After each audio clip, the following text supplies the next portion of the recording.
In computer science, we use programming languages to write programs or tasks to be executed by a computer. This is done with the aid of a tool called a compiler.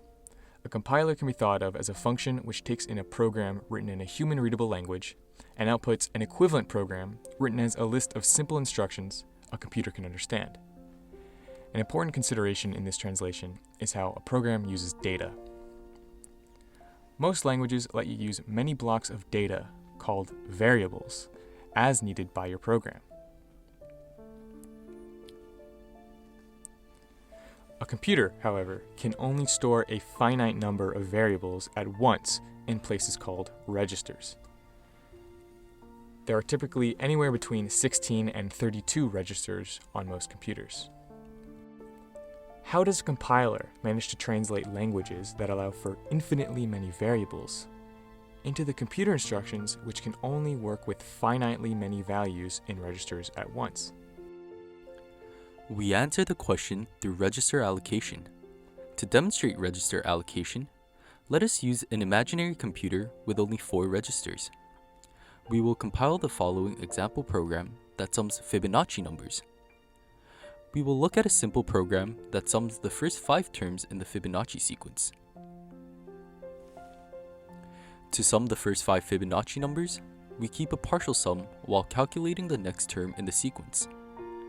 This is what a sample code might look like where S is our partial sum. The variables F's correspond to our Fibonacci numbers.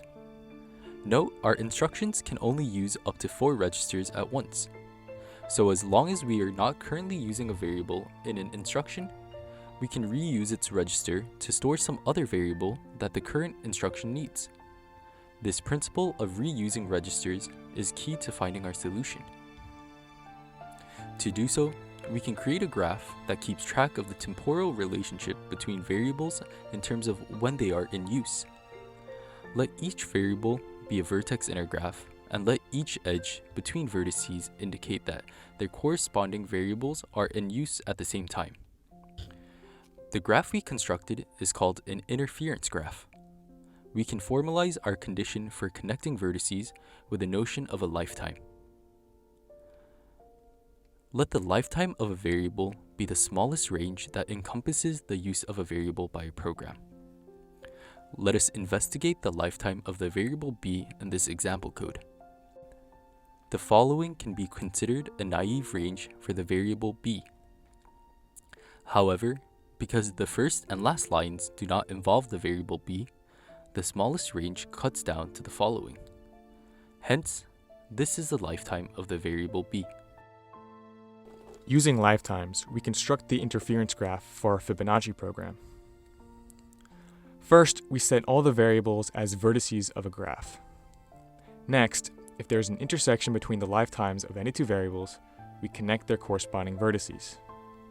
We depict the lifetime of the first variable s to the left, and because there's an intersection between the lifetime of s with all other variables, we connect s to all other vertices. The lifetime of f1 intersects the lifetimes of f2 and f3, so we connect f1 to f2 and f3 in the graph. We continue like this for the rest of the variables. And now we have our interference graph.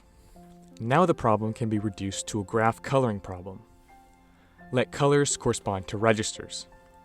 We note that we can allocate 2 variables to the same register as long as they do not coexist at the same time.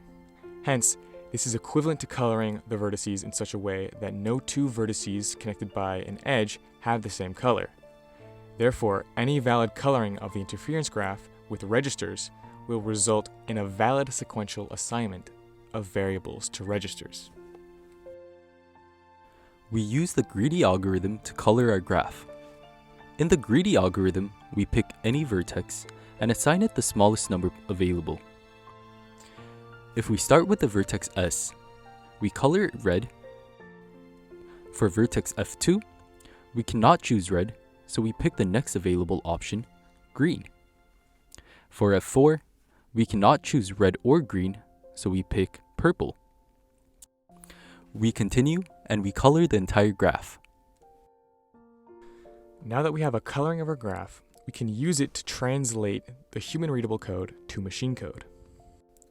Our variables are assigned to registers by sequentially moving through the code and placing the variables into their corresponding registers as noted by the graph.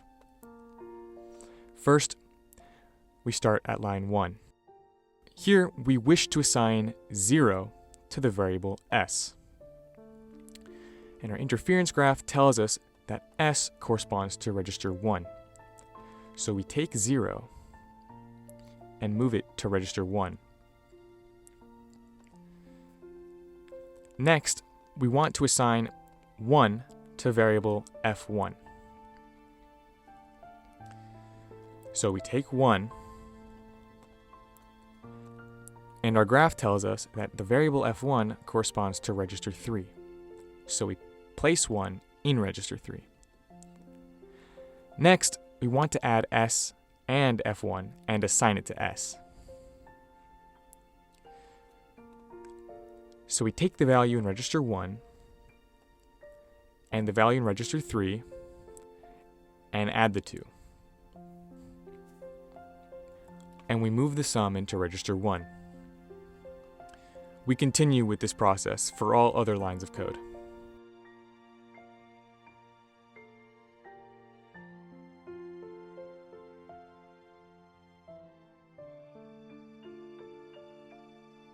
So we can absorb the true benefit of this graph coloring method. Let's inspect the following translation. Here, we want to add f3 and f2, and then assign the sum to f4. First, we take the value in register 4 and the value in register 2, and take their sum, and place it into the variable f4, which corresponds to register 3. But register 3 is already in use to store the value of f1. Would this be a source of problem in future sequences? What if we require f1 later? Thanks to the way we constructed our coloring of the interference graph, we are guaranteed that the lifetime of the former value in a register has ended, and we are free to replace the value. So, we move the value of f4 into register 3 without any worries, and we continue forward.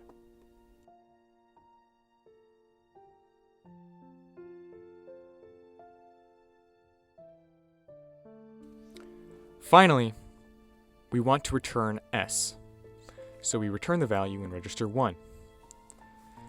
This value is 12, and we see that 12 is indeed the sum of the first 5 Fibonacci numbers. So for recap, for any program, we start with the code, the compiler creates an interference graph, the compiler uses the interference graph to figure out which variables should be loaded in which order to which registers, and it creates a target code that the machine can read and execute. And we're done.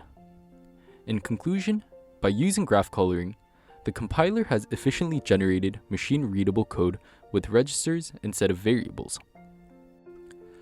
As some parting food for thoughts, although we used the greedy algorithm for the sake of our simple demonstration, there are other more efficient graph coloring heuristics than the one we used, such as Dstaur algorithm and the recursive largest first algorithm.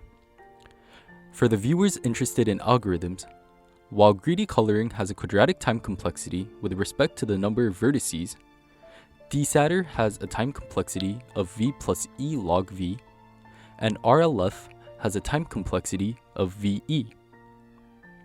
Finally, the attentive graph theorists may have noticed that if we only have 16 registers or colors, we would not be able to color interference graphs that have a chromatic number greater than 16. It might seem that register allocation may be an incomplete solution, and that's because it is. There are more steps computer scientists take to solve the problem of taking human-readable code and translating it to machine-readable code. And if you are interested, we recommend checking out the links mentioned in the description. Thank you for watching.